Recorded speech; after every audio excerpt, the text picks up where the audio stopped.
होली है, होली है।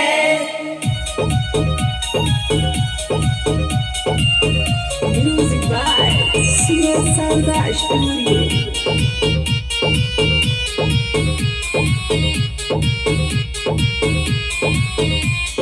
दादाजी के बैगन तार गली रे, कैसे हो गया?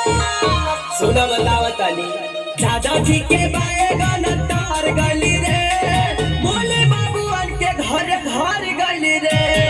दादाजी के बैगन तार गली रे, बोले बाबूआन के घर घर गली रे। बोले बाबूआन के घर घर गली रे, दादाजी के बैगन तार गली रे।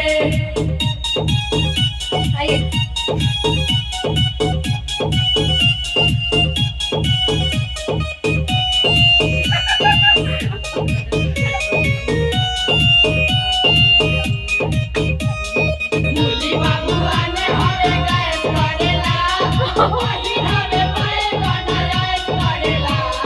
गजरा के गजबे असर भइल बा, जेकरा ना भेटलू हार गइल बा। तनी हमको देखा होए खोरा। गजरा के गजबे असर भइल बा, जेकरा ना भेटलू हार गइल बा। आपस में बाकी लोग लड़ गइल रे, होली हा।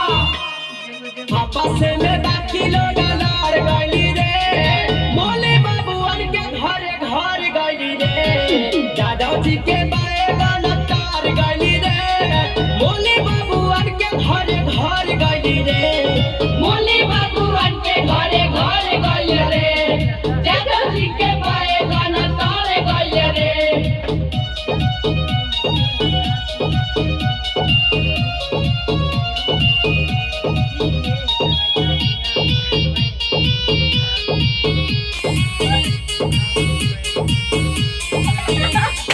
संगीत माता होशी कुछ करा लोगा हो, भागतारी भौजी तानी धरा लोगा हो। अब की होली बेवाल सूरज माता होशी कुछ करा लोगा हो, भागतारी भौजी तानी धरा लोगा हो। होली में खेसारी गड़ा बड़ भैली रे, बड़ी खाना छोहारा खाना। होली में खेसारी गड़ा बड़ भैली रे, बोले बाबूआन के घर घर गली रे।